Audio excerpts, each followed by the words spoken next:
Hello दोस्तों, स्वागत है आपका एक और नई कहानी में। मुझे आशा है आपको ये कहानी बेहद पसंद आएगी, इसलिए कहानी को अंत तक ज़रूर सुनें। यह कहानी पूरी तरह काल्पनिक है। इसका उद्देश्य समाज में जागरूकता फैलाना और गलत फैसलों के परिणामों से सावधान करना है।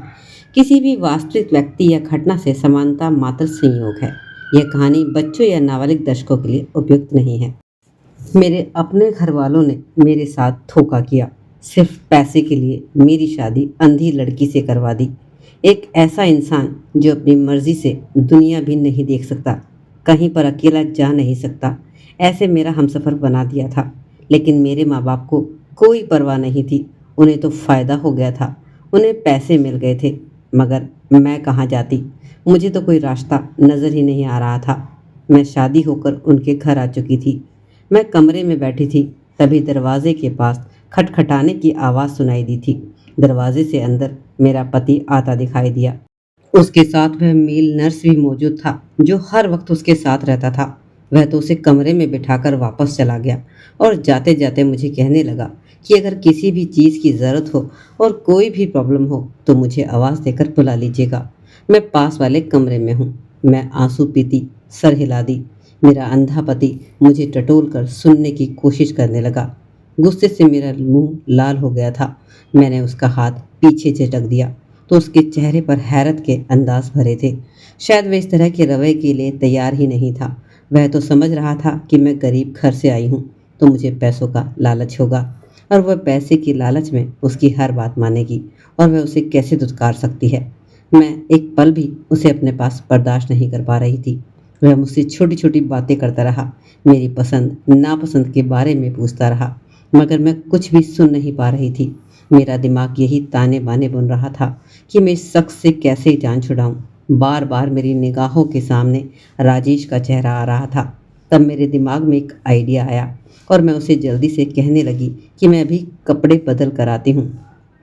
इतने हैवी कपड़ों की वजह से मैं थक गई हूँ। आप इतनी देर आराम कर लो। उसे बिस्तर पर लिटाकर मैं ड्रेसिंग रूम में कपड़े बदलकर कमरे से बाहर निकल आई थी। अब मुझे समझ नहीं आ रहा था कि मैं उस नौकरानी को कहाँ ढूंढूं जो उसके घर में हमेशा से रहती थी और जिसने मुझे आते आते के साथ ही अपनी मौजूदगी की लंबी लंबी दास्तां सुनाई थी। और अब मैं सोच रही थी कि उसकी मजबूरियों को क्यों ना मैं अपने फ़ायदे के लिए इस्तेमाल करूं। मैं हॉल से बाहर निकल गई। सामने ही एक तरफ नौकरानी का रूम था, सामने ही चौकीदार था। मुझे देखकर हैरान रह गया। मैडम, आप इस वक्त बाहर क्या कर रही हैं? आपको कोई काम था? मैंने उससे कहा कि मुझे शांति से बात करनी है। वह कहाँ है? वह उसे बुला दो। तभी चौकीदार को उसे बुलाकर लाया। वह शायद सो रही थी। हैरान नज़रों से मुझे देखने लगी। कुछ चाहिए था मैडम जी? मैं उसका हाथ पकड़कर हॉल में लेकर आई और अपने हाथ में पहनी हुई एक कीमती सोने की अंगूठी उसके हाथ में रख दी, जो मेरे पति ने मेरे लिए सगाई के जेवरात के साथ भिजवाई थी। मुझे वह अंगूठी बहुत पसंद आई थी, मगर अब जो मैं करने जा रही थी उसके लिए मुझे अपनी पसंदीदा चीज़ की भी कुर्बानी देना मुश्किल नहीं लग रहा था। मैंने उसे कहा कि तुमसे मुझे काम है और अगर तुम मेरा वह काम कर दो तो मैं तुम्हें उससे भी ज़्यादा पैसे दूंगी। तुमने कहा था कि तुम्हारी बेटी बीमार है, उसके इलाज के लिए तुम्हें पैसे चाहिए। वह हैरान नज़रों से मुझे देखने लग गई थी। मैंने उससे कहा, मैं तुम्हारी बेटी का इलाज भी करवा दूंगी और तुम्हारी हर ज़रूरत को भी पूरा करूंगी। बस तुम्हें मेरा यह काम करना होगा। जब मैं उसे ये बात बताई तो वह हक्का बक्का रह गई। फिर दोनों कानों को हाथ लगाने लगी, कहने लगी, मेरे पति को अगर यह बात पता चल गई तो जाने क्या होगा। मैडम जी, आप ऐसा मत करो। मगर मैंने उसे बाजू से पकड़कर झिझक झटक दिया और उसे कहने लगी कि तो फिर मैं तुम पर चोरी का इल्ज़ाम लगाकर तुम्हें घर से बाहर निकलवा दूंगी। वह फटी फटी आंखों से मेरे चेहरे की तरफ देखने लगी। उसके पास कोई रास्ता नहीं था, तो वह मेरी बात मान ली। तभी वह सर झुकाए मेरे साथ कमरे में चली आई थी। उसे मैं अपनी जगह पर बिस्तर पर लिटाकर खुद कमरे से बाहर निकल गई और तकरीबन 1.5 घंटे के बाद वह कमरे से बेहाल अंदाज में बाहर निकली तो खुशी की एक लहर मेरे वजूद में सरसरा गई थी। मैंने उसका शुक्रिया अदा किया और वह झुकी नज़रों के साथ वहाँ से चली गई। वह गरीब थी मगर बेगैरत नहीं थी। मजबूरी की वजह से उसे यह काम करना पड़ा था। मैं जब कमरे में आई तो मेरा पति सो रहा था। मैं भी एक जगह पर लेट गई और सोचने लगी कि यह सही टाइम है। पर मेरे दिमाग ने काम कर लिया, वरना इस आदमी को बर्दाश्त करना मेरे लिए मुश्किल नहीं था। वह मुझसे बहुत अच्छे तरीके से बात करता, मेरा बहुत ख्याल रखता, मुझसे बहुत प्यार करता था, मगर उसे देखकर एक नफ़रत का एहसास मेरे पूरे वजूद पर छा जाता था और मुझे सख्त नागवारा का एहसास होने लगता था। यहाँ तक कि मैं अपने माँ बाप से भी नफ़रत करने लगी थी, क्योंकि उन्होंने मेरे साथ ऐसा किया था। मैं वापस मायके जाने को तैयार नहीं थी। फिर एक दिन माँ खुद आई, मुझे गले लगा लिया और शिकवा करने लगी कि तुम इतने दिन से एक बार भी मिलने के लिए नहीं आई। माँ की बात सुनकर मेरा दिल थोड़ा सा भी पसीज गया था। तभी मेरा पति भी कहने लगा कि तुम भी उनके साथ कुछ दिन के लिए चली जाओ रानी। तो मैं कुछ दिन के लिए माँ के साथ रहने के लिए चली गई थी। और फिर एक दिन राजेश से मेरी मुलाकात हुई थी। उसको देखकर पुरानी मोहब्बत जाग उठी। उसने भी एक शिकायत भरी नज़र मुझ पर डाली और दोबारा से वह अपने काम में बिजी हो गया। वह उस वक्त छत पर पतंग उड़ा रहा था। काफ़ी देर तक मैंने उसे नज़रअंदाज करने की कोशिश की, मगर जब खुद पर काबू ना पा सकी तो आखिर में दिल के हाथों से मजबूर होकर उससे सामने से बात करने बैठी। और फिर उससे शिकवा भरी बातें सुनकर मुझे अंदाज़ा हो गया कि वह बहुत दुखी है। उसे ज़्यादा तो मैं दुखी थी, इसमें मेरा भी कोई कसूर नहीं था। उसके चेहरे की तरफ देखते हुए मेरे दिमाग में एक खिलौना खेल आया और मैं सोचने लगी कि इस ख्याल को हकीकत तक कैसे पहुंचाया जाए। घर आने के बाद मैंने अपने इरादों को अमल में लाने की शुरुआत कर दी थी। वह नौकरानी अपनी मजबूरी की वजह से मेरी बात मानने पर मजबूर थी। उसकी तरफ से तो मुझे इत्मीनान था कि वह यह बात किसी को नहीं बता सकती। दूसरी तरफ विशाल था, जो मेरे पति का चमचा था। उसका बहुत ज़्यादा वफादार था, हर बात उसे बताता था। उसे रास्ते से हटाने के लिए फिर मैंने यह प्लान बनाया। आधी रात को फ़ोन करके मैंने उसे कमरे में यह कहकर बुलाया कि मेरे पति की तबीयत खराब है। वह फ़ौरन कमरे में आ गया। तब मैं चीखने लगी, शोर मचाने लगी। मेरा पति भी हड़बड़ा कर बैठ गया। मुझसे रोने की वजह पूछा तो मैं उसे कहने लगी कि तुम्हारे सिक्योरिटी ने मेरे साथ बदतमीज़ी करने की कोशिश की है। विशाल यह सुनकर परेशान हो गया था। उसने अपनी सफाई देने की बहुत कोशिश की, मगर मेरे पति ने वही सुना जो मैंने उसे सुनाया था और वही देखा जो मैं उसे दिखा रही थी, और उसने फिर उसे नौकरी से निकाल दिया था। विशाल ने बेगुनाही साबित करने की बहुत कोशिश की, मगर उसे बिल्कुल भी इसमें कामयाबी हासिल नहीं हुई थी। और अब सोचे समझे प्लान के तहत मैंने अपने पति से कहा कि मेरा दूर का एक कज़न है, वैसे भी उसे नौकरी की तलाश है, वह आपके साथ रहेगा, आपका ख्याल भी रखेगा। यह सुनकर मेरे पति ने कहा, अगर तुम ऐसा कह रही हो तो सही होगा, और वैसे भी तुमसे ज़्यादा वफादार मेरे साथ और कौन हो सकता है। उसकी यह बात सुनकर मैं एक पल को शर्मिंदगी की गहराइयों में डूब गई थी। मुझे एक पल के लिए अपने किए पर शर्मिंदगी भी हो रही थी कि मैं उनके साथ क्या कर रही थी और उनके मेरे बारे में कैसी सोच थी। मगर मैंने अपने जज्बात को सुला दिया था और फिर मैंने राजेश को घर में रख लिया था। उस विशाल की जगह मैंने उसे दे दी थी और वह मेरी वजह से यह काम करने को तैयार भी हो गया था। ऐसे भी ये इतना बड़ा घर था, यहाँ पर वह आराम से रह सकता था। उसे किसी चीज़ की कोई कमी नहीं थी और यहाँ पर उसे मेरे करीब रहने में भी मिल रहा था। हम दोनों को बहुत खुश थे, कामयाबी से खेल खेल रहे थे। मैं अपनी नौकरानी को अपने कमरे में बुला लेती थी और खुद करीब में राजेश के कमरे में चली जाती थी। सब कुछ मेरी मर्जी के मुताबिक हो रहा था। एक दिन मेरे पति कहने लगे कि मैं काम के सिलसिले में देश से बाहर जाना चाहता हूँ। यह सुनकर मैं बौखला गई कि अगर वह देश से बाहर जाएगा तो राजेश भी तो उनके साथ ही जाएगा, और राजेश के बगैर मैं कैसे रह सकती हूँ। तभी बातों ही बातों में मैंने उनसे पूछा कि आप अपने साथ किस किस को लेकर जाएंगे, आपका ख्याल रखने के लिए भी तो कोई होना चाहिए। वो कहने लगे कि मेरे साथ मेरा दोस्त जा रहा है, वह मेरा ख्याल रखेगा। उनकी बात सुनकर मैं सुकून में हो गई। मुझे भला इस बात से क्या एतराज़ हो सकता था। वह फिर देश से बाहर चले गए। यह एक महीना मैंने बहुत भरपूर अंदाज में गुजारा था। पति के पैसे में राजेश के साथ ऐश कर रही थी। पूरे मुंबई में जो जगह पर मैं वैसे भी जाने का सपना नहीं देख सकती थी, उन सब जगहों पर न सिर्फ हम दोनों घूमने के लिए गए, बल्कि हमने बहुत ज़्यादा एंजॉय किया था। ज़िंदगी में आने वाले यह लम्हे अब हमने भरपूर तरीके से गुजारे थे। हम दोनों ही बहुत खुश थे और काफ़ी वक्त तक एक साथ एंजॉय करते रहे। हर वक्त हम दोनों एक दूसरे के साथ अच्छा समय गुजार रहे थे और बहुत मजाक मस्ती कर रहे थे। अब जाकर मेरी रूह को ठंडक पहुंची थी। वह काम जो मुझे अपने पति के साथ करना चाहिए था, वह मैं अपने आशिक राजेश से करवा रही थी। हमारा हर एक एक पल बहुत ही रंगीनियों से गुजर रहा था। हमें रोकने और देखने वाला कोई भी नहीं था, जिसकी वजह से मैं और राजेश बेधड़क अपने रूम में जो चाहे, जब चाहे, जैसे चाहे कर रहे थे। फिर महीने के बाद जब मेरा पति घर आ गया तो वह पहले से बदला हुआ लग रहा था। उन्होंने मुझसे नॉर्मल अंदाज में बात की थी, मगर फिर भी उनका लिहाजा बदला हुआ था। देखने में भी वह पहले से ज़्यादा सेहतमंद हो गए थे। गंभीरता थी और रात को फिर रोज़ के मुताबिक मैंने नौकरानी को अपने कमरे में बुला लिया और फिर खुद राजेश के कमरे में चली गई। मुझे उसके कमरे में गए हुए थोड़ी देर ही गुजरी थी कि जब एकदम से ज़ोर से दरवाज़ा खुला और कमरे की लाइट ऑन हो गई। और जब मैं पीछे मुड़कर देखी तो मैंने आँख खोली तो दोस्तों, घर में मेरे बहुत गरीबी का हाल देखा था। सारी ज़िंदगी में हर चीज़ के लिए तरसते हुए गुजरी थी। घर में माँ बाप के अलावा हम 4 भाई बहन थे। मैं बहन भाइयों में सबसे बड़ी थी। यूँ घर के काम-काज की ज़िम्मेदारी मुझ पर ही थी। बाकी बहन भाई को छोटा होने की वजह से फिर भी कुछ राहत मिल जाया करती थी। माँ के गुस्से का निशाना भी मैं ही ज़्यादातर बना करती थी। माँ को भी मेरी हरकतों पर काफ़ी ज़्यादा ऐतराज़ था। उन्हें मेरी सहेलियों के घर आने जाने पर, ज़्यादा वक्त छत पर गुजारने पर भी और भी बहुत सारी बातों पर ऐतराज़ था, जिन्हें मैं कान से सुनकर दूसरे कान से निकाल दिया करती थी। मुझे ऐसा लगता था जैसे माँ हम बहन भाइयों से मोहब्बत ही नहीं करती। उन्होंने बस हमें पैदा करके दुनिया में लाने की जिम्मेदारी ही निभाई है। ऐसा मैं सिर्फ सोच सकती थी, सामने ऐसा कह नहीं सकती थी, क्योंकि वह चप्पल उतार कर मारने में देर नहीं लगाती थी।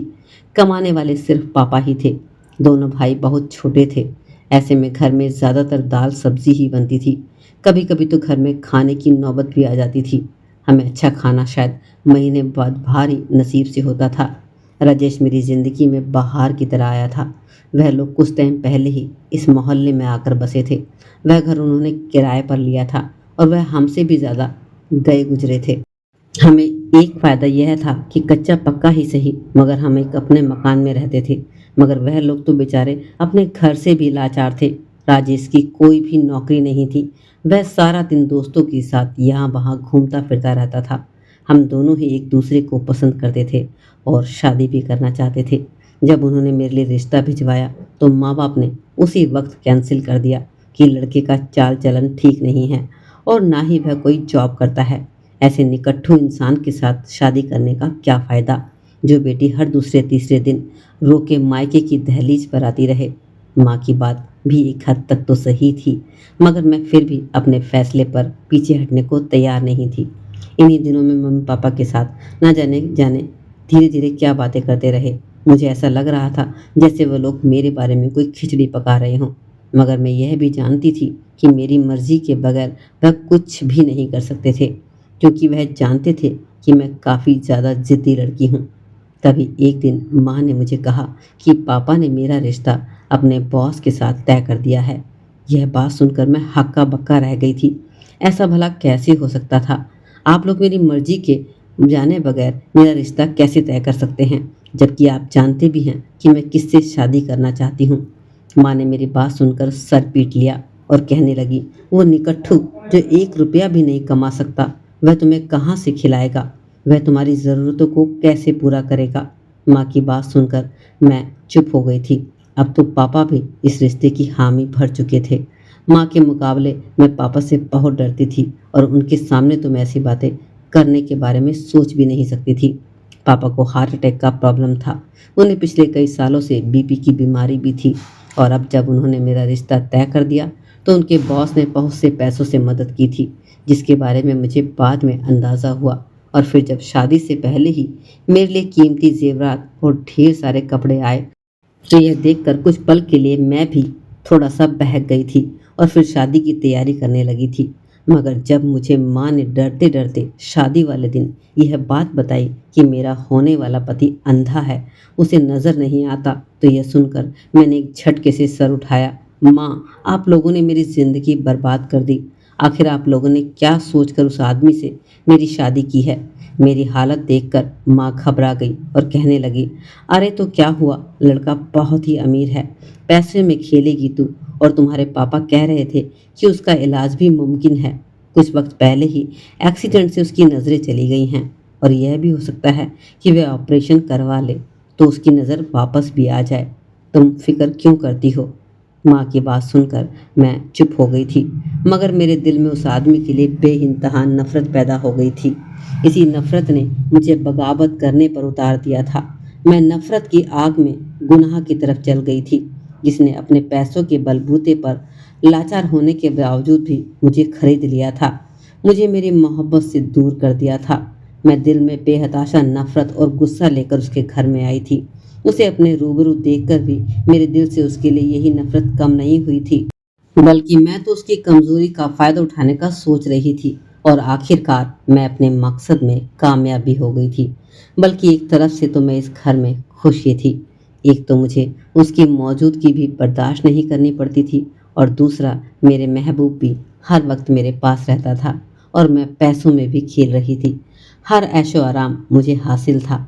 अब जब हम दोनों सारी दुनिया से बेखबर होकर एक दूसरे में बदहोश थे, तो कमरे की लाइट ऑन होने पर हम दोनों हड़बड़ाकर उठ बैठे। मेरा पति दरवाजे के बीचों बीच खड़ा था। वह बिल्कुल सामने देख रहा था। उसे देखकर एक पल को मेरी सांसें रुक गई, मगर उसके अंधा होने का सोचकर मेरी सांस सांस में आई। काफ़ी देर तक वह वहीं खड़ा रहा। उसे देखकर राजेश और मैं एक दूसरे आपस में प्यार करते रहे। वह दरवाज़ा बंद करके वहाँ से चला गया था। अपने पति की यह कमज़ोरी मेरे लिए बहुत फ़ायदेमंद साबित हुई थी। अगले दिन जब मैं नाश्ता करने के लिए टेबल पर आई, तो यह देखकर मैं हक्का बक्का रह गई। सामने टेबल पर मेरा पति बैठा हुआ था और हैरानी की बात यह थी कि उसके हाथों में एक न्यूज़पेपर था। आंखों पर चश्मा चढ़ाए हुए न्यूज़पेपर पढ़ने में बिजी था। मैं और राजेश ने हैरान परेशानी से नज़र एक दूसरे पर डाली। यह सब क्या था? तभी मेरे पति ने मुझ पर एक भरपूर नज़र डाली और कहने लगे, मैं तुम्हें एक खुशखबरी सुनाना भूल गया था। मैं बाहर अपनी आंखों का ऑपरेशन करवाने गया था और मेरी नज़र वापस आ गई है। उसकी बात सुनकर मेरे ऊपर की सांस ऊपर और नीचे की सांस नीचे रह गई थी। इसका मतलब था कि रात को जो कुछ भी हुआ था उसने देख लिया था। उस पर मेरी सच्चाई खुल गई थी। मेरे चेहरे की रंगत देखकर वह जख्मी अंदाज में मुस्कुराया और कहने लगा, मैंने तुम पर विश्वास किया था, तुमसे सच्ची मोहब्बत की थी। जब तुमने विशाल पर इल्ज़ाम लगाया था तो मैं तभी चौंक गया था, और फिर ऑफिस में जाने के बाद मैंने विशाल को अपने ऑफिस में बुलाया तो हिचकिचाते हुए उसने मुझे बताया कि तुम झूठ बोल रही हो, उस पर इल्ज़ाम लगा रही हो। इस सब में न जाने तुम्हारा क्या मकसद है, और तभी मैं तुम्हारी हकीकत खुद जानना चाहता था। मैं किसी और के मुंह से तुम्हारे बारे में कुछ भी सुनना नहीं चाहता था, और मुझे यह भी खबर नहीं थी कि वह सच कह रहा है या झूठ कह रहा है। और अब जब मैं ऑपरेशन करवा कर वापस आया तो तुमने जब नौकरानी को मेरे कमरे में भेजा तो मैं टिटर कर रह गया था। नौकरानी भी मुझे अंधा समझ रही थी, मगर जब मैंने उससे बात की और उससे ये सब पूछा तो वह कहने लगी, पहले तो डर गई और फिर रोते हुए कहने लगी कि मैं मजबूर थी, मैंने जो कुछ भी किया मजबूरी की वजह से किया। उसकी बात सुनकर गुस्से की एक लहर मेरे शरीर में उतर गई थी। तभी मैं अपना शक दूर करने के लिए उस कमरे में आया था तो तुम आज भी राजेश के साथ अपनी प्यास बुझा रही थी। मुझे अंदाज़ा हो गया कि तुम ये सब क्यों कर रही थी। उसने मेरे हाथ में खाकी रंग का लिफाफा दिया और कहने लगा, इसमें तुम्हारे तलाक के कागज़ हैं। मैंने तुम्हें अपने रिश्ते से आज़ाद कर दिया है। मैंने बेयकीन से उस पर नज़र डाली। उसने तो मुझे माफ़ी मांगने तक का मौका भी नहीं दिया था और फैसला सुना दिया था। तभी उसने एक और फाइल मेरे हवाले की और कहने लगा, एक छोटा सा फ्लैट मैंने तुम्हारे नाम खरीदा था, जो कि यह तुम्हारा तोहफा था, तुम्हारे लिए खरीदा था, तो ये मैं तुम्हारे हाथ में ही देना चाहता हूँ। अब तुम जो चाहे इसका करो, और मुबारक हो, अब तुम आज़ाद हो अपनी मर्जी से अपनी ज़िंदगी गुजारने के लिए। मैं और राजेश मरे मरे कदमों से वहाँ से निकले थे।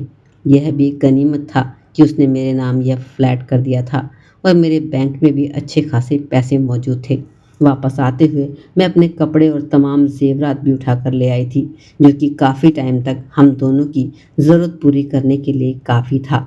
हम दोनों इस फ्लैट में आकर रहने लगे और फिर 1 महीना ख़त्म होते ही मैंने राजेश पर जोर देना शुरू कर दिया था कि शादी कर लो मुझसे। उसने मुझसे शादी कर ली। सारा दिन वह घर में ही रहता था। अब मेरे पास पैसे और ज़ेवरात ख़त्म होने लगे थे। अब मैं झुलझुलाने लगी थी। सुबह शाम मैं राजेश को कहती थी कि कोई काम धंधा करो, आखिर कब तक यूं घर पर पड़े रहोगे। जब भी मैं उसे ये बात कहती तो वह मुझे प्यार से टाल देता, मगर अब मेरी बर्दाश्त जवाब दे गई थी।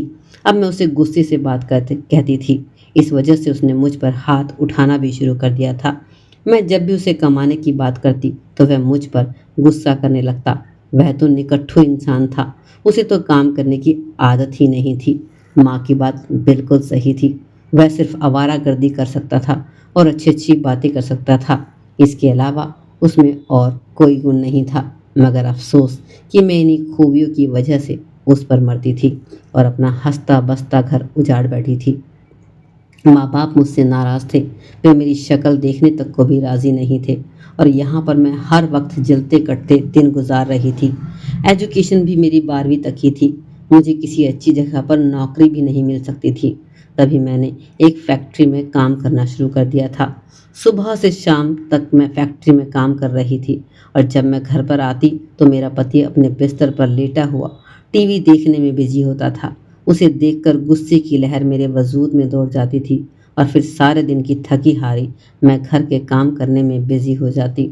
बार बार मेरी आंखों से आंसू बहते और मुझे अपनी वह ऐश भरी जिंदगी याद आ जाती जो मैंने अपने पुराने पति के घर में गुजारे थे। और अब तो वह दिन जैसे मेरे सपने बनकर रह गए थे। मैं अपने गुनाहों की वजह से यह तकलीफ और जिल्लत भरे दिन गुजारने पर मजबूर हो गई थी। माँ के घर जाती तो वह भी मुझे देखकर मुंह दूसरी तरफ कर लिया करती थी। मैं रोते चेहरे के साथ वहां से वापस आ जाती। मैं घर और नौकरी में जैसे घनचक्कर बनकर रह गई थी। मैं अब हर लम्हा पछता रही थी। अगर मैं माँ की बात मानती और थोड़ा सा सब्र से काम लेती, अपने पति को इज्जत और मोहब्बत देती। माँ ने मुझे कहा भी था कि ऑपरेशन के बाद वह ठीक हो जाएगा, मगर मैं ही उसकी नफरत में बावली हुई जा रही थी। आज उसके साथ उसके घर में मैं ऐश आराम की ज़िंदगी गुजार रही होती और अब तो उसकी आंखें भी वापस से ठीक हो चुकी थी। माँ सही कहती थी कि तुम हमेशा जल्दबाजी करती हो और आज इसी जल्दबाजी की वजह से ही मैं कहीं की नहीं रही थी।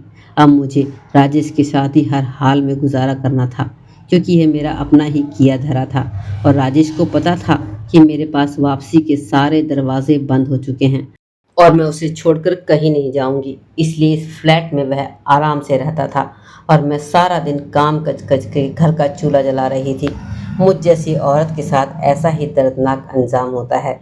आशा करती हूँ इस कहानी से आपको सीख मिली होगी और जो भी नई लड़कियाँ मेरी वीडियो को देख रही हैं और सुन रही हैं वह इससे सीख ले पाएंगी कि हमें अपनी ज़िंदगी के फैसला जल्दबाजी में नहीं करना चाहिए और अपने माँ बाप पर पूरा भरोसा करके उनकी बात को मानना चाहिए। हमारे माँ बाप हमारा कभी भी बुरा नहीं सोच सकते। तो दोस्तों, उम्मीद है कि यह कहानी आपके दिल को छू गई होगी।